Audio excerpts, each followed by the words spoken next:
ছুতারের ঘরে ঘুগের বাসায়। আগেই শুনেছিলাম ভবানীপুরের নর্ডান পার্কের লাগোয়া রাজেন্দ্র রোডে শ্রী চিত্তরঞ্জন ছুতারের আস্তানা সানি ভিলার বিশাল বাড়িটি নিরাপত্তার কারণে দুর্ভেদ্য এক দুর্গপ্রায়। নিচের তলায় থাকে সামরিক ট্রেনিংপ্রাপ্ত বেশ কিছু বাংলাদেশি হিন্দু যুবক এবং শ্রী চিত্তরঞ্জন ছুতারের জন্য ১৫ দেহরক্ষে। এদের মধ্যে বিশাল দেহে কিছু অবাঙালি অঙ্গরক্ষকও আছেন। অনেকের ধারণা আমাদের গোয়েন্দা সংস্থাই এই পাহারাদারদের ব্যবস্থা করে দিয়েছেন। চিত্তবাবু বাইরের লোকের সঙ্গে দেখা করেন না, সাংবাদিকদের সঙ্গে তো নয়ই। তিনি নেপথ্যে থেকে গোপনে কাজ করতে ভালোবাসেন।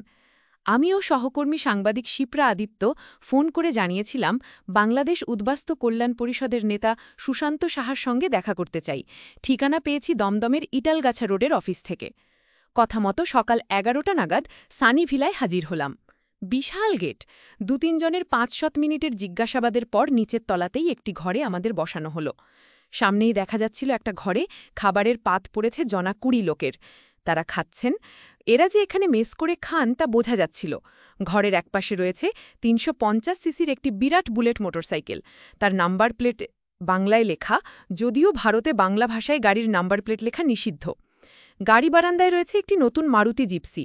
একটু পরে ক্রাঁচ নিয়ে বুদ্ধিদীপ্ত চেহারার এক যুবক প্রবেশ করলেন। খুঁটিয়ে নানা জেরা জিজ্ঞাসাবাদ শেষে জানালেন আজ সুশান্ত সাহার সঙ্গে দেখা হবে না, তিনি সংগঠনের কাজে বর্ডার অঞ্চলে গেছেন। আমাদের সঙ্গে কথা বলবেন বাংলাদেশ উদ্বাস্তু কল্যাণ পরিষদের সহ আয়োজক বিজন কুমার রায়। এবার কথা বলার জন্য আমাদের লাগোয়া ঘরে নিয়ে যাওয়া হলো। দেবদেবীর ক্যালেন্ডার ছবি, শেখ মুজিবেরও একটি ছবি দেওয়ালে ঝুলছে। ঢুকলেন বিজন কুমার রায়, মুখচোরা সামবর্ণ, বছর ৩০ বয়স। সঙ্গে আর এক যুবক, ভালো স্বাস্থ্য, এরও বয়স ৩০-৩৫-এর মধ্যেই, হাতে দামি বিদেশি সিগারেট। নাম জানালেন বাপি। আগে পরে কিছু নেই। দীর্ঘক্ষণ আলোপচারিতার পর জানা গেল বাপি চিত্তছুতারের ছেলে, বাবার ১ নম্বর সহকারী, সমস্ত তৎপরতার ২ নম্বর পরিচালক, নেপথ্যে থাকা চিত্তছুতারের প্রধান মুখপত্র। এলাকাতে নাম রয়েছে। বিজন রায়ের প্রতিটি কথাকে গাইড করছিলেন বাপি, খেই ধরিয়ে দিচ্ছিলেন, অপছন্দ হলে থামিয়ে নিজেই বলছিলেন।